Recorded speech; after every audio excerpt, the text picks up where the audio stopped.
On the morning of April 8, 1960, in the control room of a state-of-the-art observatory in Green Bank, West Virginia, a young radio astronomer would give the orders to send radio signals into the farthest reaches of space. This man was none other than Frank Drake, and the 85-foot diameter telescope he was manning was primarily used to map out the Milky Way galaxy. It would send radio signals into the sky which would bounce off of planets and other astral bodies so that they could be detected by the telescope's receiver. Today, however, he and his crew weren't looking for planets or for stars. They were looking for extraterrestrials. Drake believed that if an intelligent alien species was out there and they were transmitting radio signals into space, by 1960, we had the technological means to detect it. He asked the leader of the National Radio Astronomy Observatory where he worked if he could have permission to use one of their telescopes in order to search for such a signal. They aimed their telescope at the nearby stars of Tau Ceti and Epsilon Eridani, and for several days the crew sat and they listened and nothing happened. Well, not entirely nothing. Almost immediately after they finished tuning their radio receivers, the crew did intercept a signal coming from an unknown source, but it was later determined that this was a high-altitude aircraft flying over the observatory. Other than that, the project didn't turn up anything. Project Ozma, Earth's first solid attempt at reaching out across the cosmos, was met with radio silence. But Drake wasn't deterred. He was going to keep looking, and in his search, he would pull together a collection of the greatest minds this country had at its disposal in order to answer one looming question. Are we alone? This important gathering would be deemed the first official meeting of what would later become the SETI Institute, or, as its members called it at the time, the Order of the Dolphin. Hey, how's it going, gang? My name is Michael Walker, aka the Para-Investigator, and I would love to tell you all about the interesting connection in between dolphins and the search for extraterrestrials. But before we get into that, I do have to ask that you hit like, subscribe, do all the boring YouTube things. Make sure you see more of these videos. Make sure other people see them. And with all that housekeeping out of the way, let's get into it. I just smacked my microphone. I'm sorry, baby. Alright. Now, while Drake would be the first to use radio signals to search for alien life, he was far from being alone in the hunt for extraterrestrial intelligence. Radio astronomer Otto Struve had long theorized that the slow rotation of some stars might indicate that they were surrounded by planets. And if there are planets surrounding a star, there was also the faint possibility that life could have developed on those planets, just like it did here on Earth. It should also be noted that Struve was the director of the Green Bank Observatory, where Drake worked, and he was the one who gave the go-ahead to begin Project Ozma. Drake also wasn't the only person to suggest using radio telescopes to reach out to alien civilizations. In a strange twist of fate, completely unbeknownst to Frank Drake, at the same time he was working on Project Ozma, a paper would be published in Nature magazine titled Searching for Interstellar Communications. Written by Philip Morrison and Giuseppe Caccioni, this paper lays out conclusions and hypotheses that we will later see reflected in the famous Drake equation. Morrison admits that it is unlikely for us to know how long an alien civilization could last for, although he proposes that an outreaching alien civilization could exist well into the span of billions of years. He understands that these civilizations would require a hospitable planet in order to live on, and he marks Earth and even Mars as examples of habitable planets. Morrison also dictated the means by which an alien civilization might attempt to reach out to the people of Earth. Interstellar communication across the galactic plasma without dispersion in direction and flight times practical, so far as we know, only with electromagnetic waves. Since the object of those who operate the source is to find newly evolved society, we may presume that the channel used will be one that places a minimum burden of frequency and angular discrimination on the detector. At what frequency shall we look? A long-spectrum search for a weak signal of unknown frequency is difficult, but just in the most favored radio region there lies a unique, objective standard of frequency which must be known to every observer in the universe: the outstanding radio emission line at 1420 MHz, H equals 21 centimeters, of neutral hydrogen. It is reasonable to expect that sensitive receivers for this frequency will be made at an early stage of the development of radio astronomy. That would be the expectation of the operators at the assumed source, and the present state of terrestrial instruments indeed justifies the expectation. Therefore, we think it most promising to search in the neighborhood of 1420 MHz. It should be noted that this frequency, 1420 MHz, was the same frequency being used by Frank Drake in Project Ozma, again by complete happenstance. The Green Bank Observatory's telescope was already tuned to this frequency, as it was deemed appropriate for other experiments the observatory happened to be doing at the time. But in their paper, Morrison and Caccioni had found a practical application for it. About a year would pass after the completion of Project Ozma without much word in the alien life department. That is, until one fateful summer evening in 1961 when Drake received an auspicious phone call. The call came from none other than J. Peter Pearman, a member of the National Academy of Sciences, and he had a proposal for Drake. Since news came out about Project Ozma, Pearman had been working behind the scenes, trying to secure government funding to help the search for extraterrestrial life. He wanted to call together a meeting of like-minded individuals to discuss the viability of a government program dedicated to the search for alien civilizations. And he wanted Drake to put together the guest list. Over the next few days, Drake and Pearman, along with Otto Struve, would compile a list of 10 scientists from various different fields that they wanted to invite to the conference. On Halloween night, October 31st, 1961, these 10 men would gather in a conference room at the Green Bank Observatory and lay the groundwork for what would later become the SETI Institute, although the true meeting wouldn't begin until the very next day. Now, we've got a lot of famous names and faces in the crowd here, so how about we go through the guest list one by one and talk about what brought each of these men to the Green Bank Conference. Obviously, Drake, Pearman, and Struve were going to be in attendance.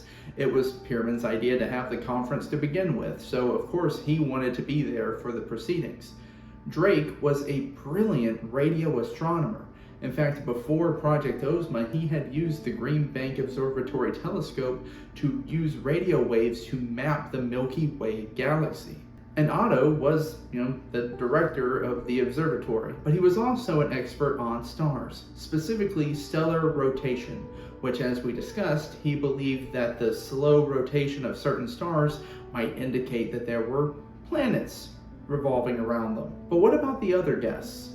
Well, first on the list was Philip Morrison. Morrison, of course, had written the paper Searching for Interstellar Communication, where he proposed several concepts in regards to extraterrestrial life and radio communication that lined up heavily with Drake's own insights. But Morrison also had a pretty interesting pedigree. He was a theoretical physicist with a PhD from the University of California, and one of his instructors just so happened to be J. Robert Oppenheimer. Like from the movie, Oppenheimer.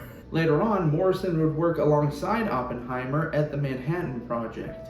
He would also be present for the Trinity test, where they first tested the atomic bomb, and he would later trek through the wreckage of Hiroshima to witness the effects of atomic warfare firsthand, which led him to be an anti-nuclear war activist later in life. We also had Su-Shu Huang. Huang was brought in by Struve's recommendation. He was an astronomer for NASA, and he was the guy who came up with the idea of habitable zones. These are the areas around a star where any planets that bear water will remain at a constant warm temperature, and the water will remain in a liquid state, thus making it suitable to support life. On the botanical end of things, we had Melvin Calvin in attendance. Calvin was a professor of chemistry at the University of California, Berkeley, where he studied photosynthesis, and he had developed a method of tracking the route that carbon takes through a plant during this process. This would be dubbed the Calvin cycle in honor of him, and there were some rumors at the time that he might possibly win a Nobel Prize for this discovery. Dana Ashley was brought in by Drake's request. He was a radio expert as well as the president of Microwave Associates in Massachusetts. He also had a big hand in the beginnings of Project Ozma, which is where he and Drake got formally acquainted. See, Ashley had taken a special interest into the project very early on, so he donated a parametric amplifier to the Green Bank Observatory, which Drake was able to use to amplify the telescope's radio signals. Drake also suggested bringing in Bernard Barney Oliver. Same as Ashley, he had a big hand in the beginning of Project Ozma, if only as a witness. Oliver was a famous inventor, as well as the founder of Hewlett-Packard. He happened to be on a business trip in Washington, D.C. at the time that Project Ozma was going on, and he wanted to swing by the observatory and witness firsthand what the search for extraterrestrial intelligence looked like. And mind you, this is in Green Bank, West Virginia, a whole 4 hours away, which would have been a real tedious drive if he wanted to make it to the observatory and back all within the same day. Or at least it would have been if he drove there. See, Barney had his own private plane, so the workers clocking into the observatory that morning got to see a man pull up to the observatory in a private jet, just so he could experience blank noise from the stars. Regardless, Drake was impressed with the man's reputation. Barney Oliver had been waiting for Project Ozma most of his life. He had been weaned on good science fiction, especially Hugo Gernsback's amazing stories. He was already a very successful inventor too, with vast expertise in physics and electronics. That combination of interests and abilities made Barney a marked man. He was destined to become involved in the search for extraterrestrial intelligence. Now, odds are you've heard of this next guy, Carl Sagan. Nowadays, we understand Sagan to be a huge advocate for science. He was a famous author, both in the realms of fiction and nonfiction. He was an esteemed astronomer, and he practically pioneered the field of exobiology, essentially the study of alien life. He would go on to write the seminal skeptical text, The Demon Haunted World. This guy was top-of-the-line stuff in the world of science. But in 1961, Sagan was just a graduate student. In fact, he was the youngest member of the Green Bank Conference at just the age of 26. But he wasn't without his merits either. See, for a time, Drake had been using the Green Bank telescope to measure temperatures on the surface of Venus. Sagan, who was writing a thesis on Venus at the same time, reached out to him, and the two began a correspondence with each other, where Drake discovered that Sagan had a burgeoning interest in extraterrestrial life. He also was on several panels at his college where he discussed the possibility of extraterrestrial civilizations. Needless to say, Carl Sagan had to be there. So far, we have a pretty robust crew. We have experts in botany and biology who understand the processes that go into creating life. We have a handful of radio astronomers who were capable of making the equipment we would need to reach out to them. All we need now is someone capable of actually talking to them. If we made contact with aliens tomorrow, we would need someone able to devise a way for us to communicate with these intelligent, non-human life forms. And luckily, Pierman knew just the guy.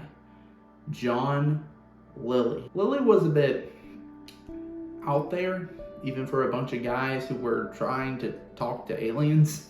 He was a biologist and a psychoanalyst by profession, and he was fascinated with discovering where consciousness originates from. This would lead him to invent the sensory deprivation chamber. Yes, he invented the sensory deprivation chamber. And he also experimented with drugs, particularly LSD, to see how they affected the human psyche. But Lilly's biggest claim to fame, and probably a side effect of all the LSD he was taking, was he believed he could talk to dolphins. See, dolphins have some of the largest brain-to-body ratios in the animal kingdom. They have been seen coming up with their own games, using tools, and they are capable of understanding basic sentences and commands. This last part intrigued Lilly.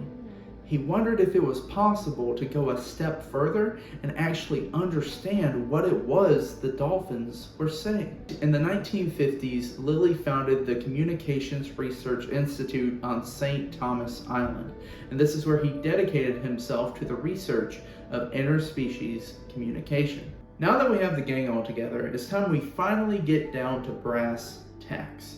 Drake would be the one opening up the conference, but what was he going to talk about? Obviously, there were several factors that could determine the likelihood of us finding another intelligent civilization out in the universe, factors that each require their own careful consideration. Of all the civilizations in the universe, how many of them were actually capable of sending out their own radio signals? Heck, what even was the likelihood of life evolving elsewhere in the universe? Was it common? Was it rare? Are we the only examples of it? As he pored over his notes, carefully examining all of the variables and possibilities, it occurred to Drake that all of the subjects he wanted to discuss at the Green Bank Conference all tied into each other. And these variables slowly morphed into a formula. On the morning of November 1st, 1961, all of the members of the Green Bank Conference gathered together in a conference room to hear his opening statement. Drake silently stepped up to the front podium, picked up a piece of chalk, and began writing out an equation on the board. When he was done, he stepped to the side, and this was written on the board behind him. This would go on to be known as the Drake equation, and it laid the blueprint not only for the Green Bank Conference, but also the future of the search for extraterrestrial life. It can be translated as such. R asterisk is the rate at which new stars are formed. Fp is the fraction of those stars that develop planets around them. And E is the fraction of those planets that exist within a habitable zone and thus are capable of sustaining life. Fl is the fraction of those planets that actually do develop life. And then Fi is the fraction of those life forms that develop intelligence. Fc is the fraction of those intelligent organisms that are capable of developing interstellar communication. And then finally L is the length of time that those civilizations would remain detectable. Multiply them all together and you get N, the number of intelligent alien civilizations in our universe that we are capable of communicating with through radio transmissions. Drake had everyone's attention now, and they all began clamoring to give different values to the variables they saw written on the board. The first one, R, was actually pretty easy. By measuring the amount of stars we could observe in our galaxy compared to the average estimated lifespan of those stars, the astronomers were able to deduce that at least one star was formed every year in a given galaxy. Alright, that was easy, but now how many planets are we dealing with here? This actually turned out to be a lot more debatable than you might think. See, in 1961, we weren't even necessarily sure that there were planets outside of our solar system. Sure, it had been theorized we could see the effects that planetary bodies would have on observable stars, but we didn't know for certain that extrasolar planets existed until 1992. So this still would have been very theoretical during the Green Bank Conference. But we still had a few leads to go off of. About half of all F, G, and K type stars, which are the ones most similar to our sun in terms of size and composition, would form into a binary or two-star system. Struve argued that in the other half of cases, that remaining stellar material could have clumped together in order to form planets. Morrison pointed out, however, that we don't know that for certain. And as far as we know, that remaining stellar material could have gone on to not form anything and was just floating around space as dust or asteroids. After some deliberation, the astronomers agreed on a set range of variables. Anywhere between 1/5 and 1/2 of all stars in the galaxy were capable of producing planets. And that's going to be FP. NE is the number of planets that can potentially develop life. This was Wong's bread and butter. Like I mentioned, he was the one who coined the term of a habitable zone, the sort of safe area around a star where water remains in a liquid state and life has potential to develop. And he determined that, given the distance and planetary conditions, there could be anywhere between 1 and 5 habitable planets per star. So that's going to be NE. I feel like I should be writing down the values, right? And that would make more sense. Hold on. So out of those habitable planets, how many actually went on to develop life? As it turns out, so long as you have the proper materials, life is remarkably easy to create. Just 10 years before the Green Bank Conference, chemists Stanley Miller and Harold Urey would perform an experiment at the University of Chicago, where they exposed water, methane, hydrogen, and ammonia to an electric current. It was believed that this chemical cocktail mimicked the surface of the Earth in the early years of its development. After a week of performing this experiment, Miller and Urey returned to find that lipids, sugars, and amino acids had developed in this little chemical brew of theirs, essentially the building blocks of organic life. And believe me, I understand that the Urey-Miller experiment is far from a perfect argument for abiogenesis, or the creation of life from non-living matter. I'm sure that at some point we will be discussing it again. But this is the model that the Green Bank scientists were working with in 1961 for how life supposedly developed on a new planet. On top of this, the fossil record would indicate that at least single cellular life developed really early in Earth's history. The point of the matter is, so long as you have the proper materials for it, it looks like not only life is going to develop, but it is going to develop fast. And so the Green Bank crew would set FL at a whopping 1. But out of those life forms that do develop, how many would go on to form intelligence? Lilly and Morrison pointed out that nature seems to favor intelligent organisms.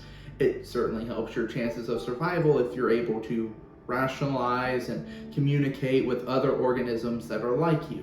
So if life forms on a planet, odds are at some point it's going to develop intelligence. The Green Bank crew would go on to set FL at equal to 1. After this, the committees decided to stop for the day. The equation was almost finished, but the scientists were all exhausted from hours upon hours of speculating about the existence of alien life. They stopped for dinner, and then they all retired to nearby residence halls on the observatory campus to sleep for the night. However, their sleep would soon be interrupted. At 4 in the morning, the night watchman came knocking on everyone's doors, telling them that they all needed to gather in the main conference room. An important phone call had just come in all the way from Sweden, and they all needed to gather in the conference room to see what was going on. As the committee members gathered into the room, still dazed and rubbing the sleep out of their eyes, the night watchman finally broke the news to them. Melvin Calvin had been chosen as the recipient of the 1961 Nobel Prize in Chemistry. The room breaks out in applause. Drake would go and retrieve a bunch of carts of champagne that he was ordered to get on the off chance that the news came in during the conference. The men would stay up for the rest of the night, drinking champagne, sharing congratulations with Calvin, and of course, dealing with all the press. Because as soon as the news broke, the Green Bank Observatory was flooded with calls coming from reporters trying to get an exclusive interview with Melvin Calvin. It almost stopped the Green Bank conference in its tracks because the scientists weren't able to actually continue the meeting until that afternoon. When they finally reconvened in the conference room, the Drake equation loomed in front of them on the board like a daunting challenge. There were still two variables left unaccounted for, FC and L. FC proved really open-ended. If we're to look at Earth, for example, then there were multiple different intelligent civilizations that developed independently of each other. And it's safe to say that the same likely occurred in space. If those intelligent civilizations developed the means for distant radio communications, then they would be blasting radio waves out into space, whether they intended to or not. The people of Earth, to cite the only example we knew, had just recently become a detectable civilization with the advent of television in 1947. Our television programs were already leaking into space as electromagnetic signals that could be picked up at enormous distances by instruments not much bigger than our own radio telescopes. Barely a sketch of extraterrestrial anatomy and no inkling of alien sociology, we could not begin to assess whether they would want to communicate with us or what reasons they might have for keeping their existence a secret. Given all the possibilities we could think of, we assumed that 10 to 20% of the intelligent civilizations would try to locate and communicate with alien civilizations. The value of FC then was probably 1/5 to 1/10. Finally, we reached the mighty L, the length of time that an intelligent civilization capable of radio transmission would remain detectable. Philip Morrison wasn't too optimistic about this one. You gotta remember, this is the guy who helped build the atomic bomb. He was there to witness the first test of said bomb, and after World War II, he trekked through Hiroshima in order to witness firsthand the toll that nuclear warfare has on civilization. If an alien society had created their own equivalent to nuclear weapons, he feared that they would wipe themselves out not too long after. It was only a matter of time. The other members of the Green Bank Conference argue that this wasn't necessarily the case. Perhaps these alien societies had moved past the use of nuclear weapons. Maybe they had moved past the point of war altogether, and it was a planet full of nothing but peaceful entities. But even if this were the case, there were a number of other things that could cut short the lifespan of an intelligent planet. Diseases, societal collapse, natural disasters, or mass extinction events similar to the ones that wiped out the dinosaurs. Any number of things could have stopped an intelligent civilization in its tracks, or not. While it was incredibly likely that an entire planet full of intelligent life forms could have been wiped out, arguably it was just as likely that they could avoid these obstacles, and these life forms could go on to live for millions or billions of years. As the crew flip-flopped in between these two options, Drake noticed a flaw with his equation.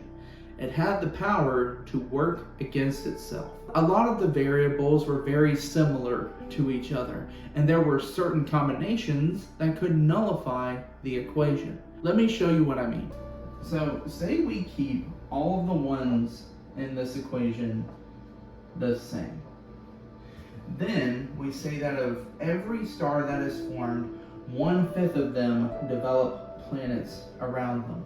And then out of those solar systems, they each get 5 habitable planets.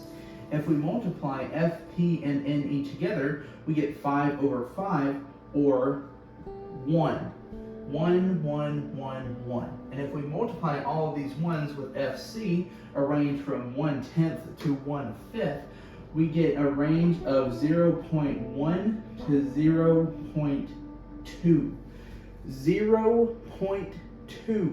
Not even a full entire planet that we can communicate with in the entire universe. Looking over this, the Green Bank crew decided that the most crucial aspect of this equation, and for us to communicate with another alien society, was L.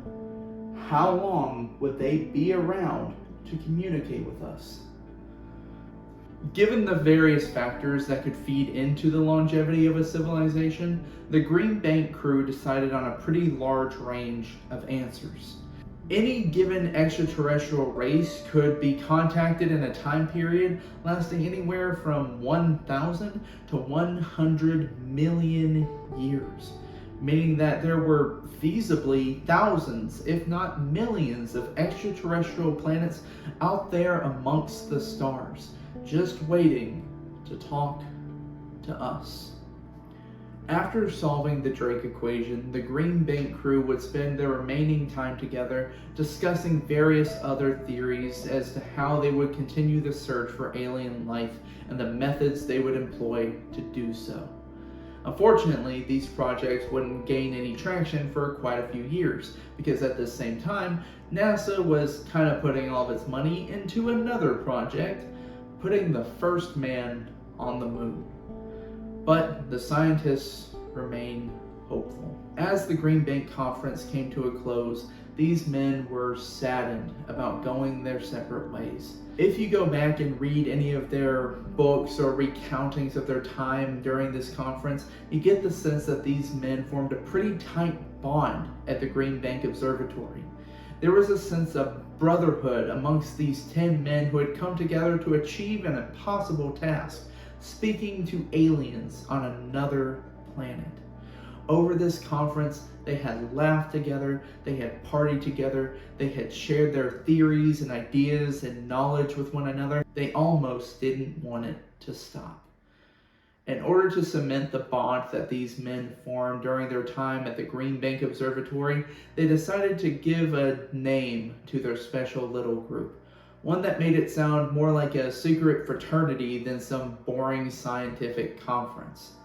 Drawing inspiration from the strangest member of their group by far, John Lilly, they named themselves the Order of the Dolphin.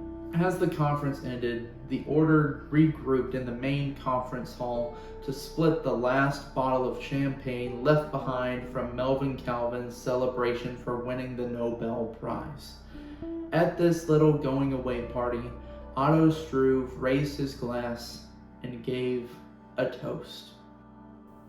To the value of L may it prove to be a very large number.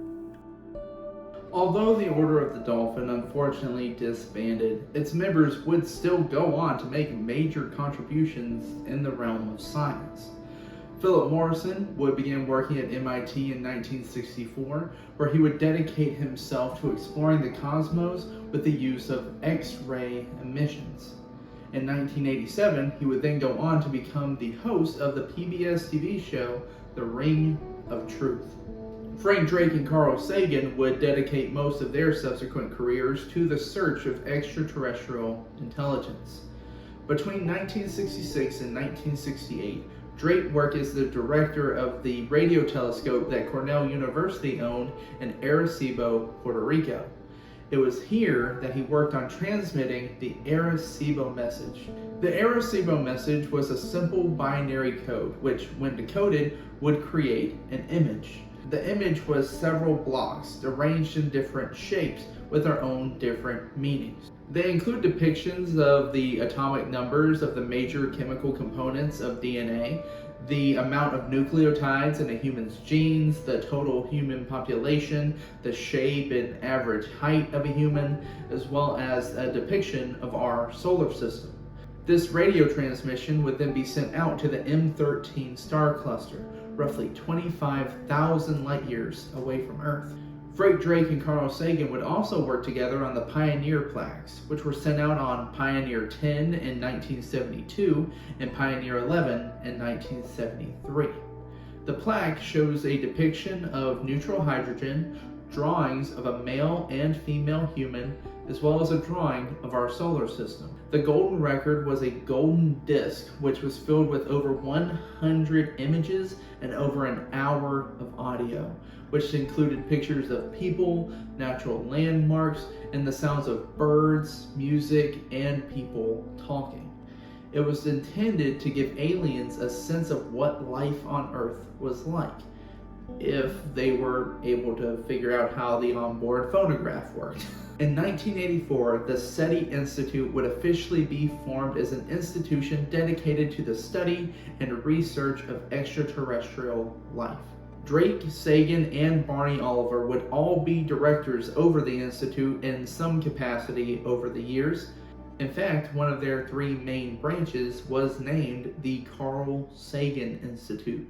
It can be said that John Lilly, their in-house alien language expert, also had a lucrative career dedicated to talking to extraterrestrials. Of course, he would continue using LSD, but he also began injecting himself with ketamine to help treat his migraines. Unfortunately, he would become addicted to the substance and even began using it in his experiments. The ones where he was trying to talk to dolphins. He would also use them to try and expand his own consciousness, often injecting himself with ludicrous amounts of ketamine and then submerging himself in his sensory deprivation tanks, which I can only imagine was one hell of a trip. It was during one of these ketamine stints that he had supposedly made telepathic communications with the members of ECHO, the Earth Coincidence Control Office, an intergalactic group of aliens who were put in charge of Earth's affairs like some sort of intergalactic police force. In one abduction scenario, John would claim that one of the members of ECHO actually removed his penis. Just plucked the guy's dick right off and handed it right back to him, causing John to wake up suddenly in a cold sweat, back in his bed, in his home on Earth, and presumably with his penis still attached. Just a few years after the Green Bank Conference, he would set up an institution in the Caribbean where he and a small dedicated team would continue his experiments in interspecies communication and other interspecies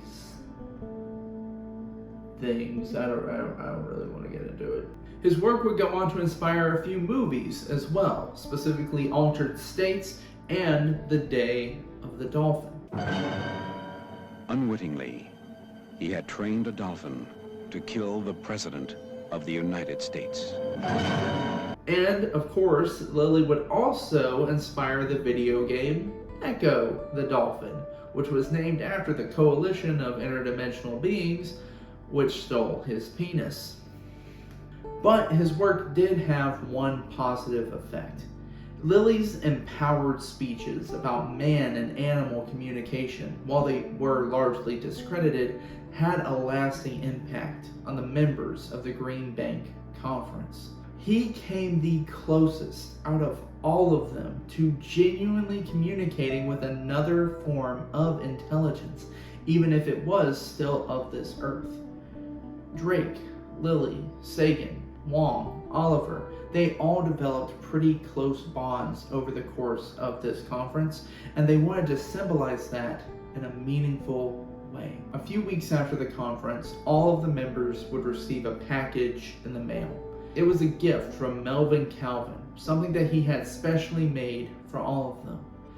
Inside was a little metal pin that they could all tack onto their shirts. It was modeled after an ancient Greek coin, one that depicted not stars or planets, but a dolphin jumping out of the water. Thank you guys so much for sticking around into the end of the video. I gotta say, this has been one of my favorite ones that I've put together so far. One, I thought it was a really interesting story. There's not much about debunking or a mystery to solve or too much like research or grunt work that I had to do for this one. This is just a really interesting like history lesson for something paranormal. I might do more of these about like famous cases or famous groups. Let me know down below if you have another bit of like paranormal adjacent history that you would like me to look at. Also, like, we haven't done an alien yet, and I figured that like now would be a great time for us to sit down and talk about aliens for a change. Also, thank you to my friend Fisher for doing the voice acting for this episode. He provided the voices for Frank Drake, Philip Morrison, and Otto Struve. So big thanks to him for his wonderful work. Also, as you can see, things look kind of different from when I look different. I got a new haircut. We are in a different setting. I was just in college. I was actually at a new apartment going back to school in my last video, and at the end of that semester I had to move home, going back to school over here. So this is a brand new apartment, a brand new setting, so that's why I've been a bit behind in putting stuff out. Hopefully I'll be more on top of it in the future. Actually, in the near future, there's probably going to be a bit of a lapse because I want to try and create a backlog. Obviously, since the very beginning of this channel, my output has been kind of lackluster and frequent. This video was supposed to come out like a year ago. I've had this script lying around for forever, and I want to get on top of putting videos out on a more frequent basis. So what I think I'm going to do is I have like 1, 2, maybe 3 videos that I have the information for, and I think I can put out relatively quickly. So I'm going to try and do those, and in the meantime I'm going to be doing research and interviews and the like, and there'll probably be a bit of a hiatus where you don't really hear too much from me, but that'll give me the chance to create a backlog so I can put things out more frequently. Right now I'm trying to go easy on myself, make things realistic. I'm going to try and have like 6 videos pre-planned. That way I can put something out every other month. And maybe that's not like as frequent as most YouTubers are able to put out, but one, this is just me. I don't have a team. I'm editing things myself, I'm filming things myself, I'm researching things all by myself, and I don't want to put too much stress on myself to put something out if it's not able to be done right. Other than that, I don't think I have any more updates to say. Don't forget to hit like, subscribe, ring the bell so you don't miss videos. Follow us on Instagram at The Para Investigator to keep up to date with anything about the show. And with that being said, again, thank you guys for watching, and I will see you in the next one. Bye.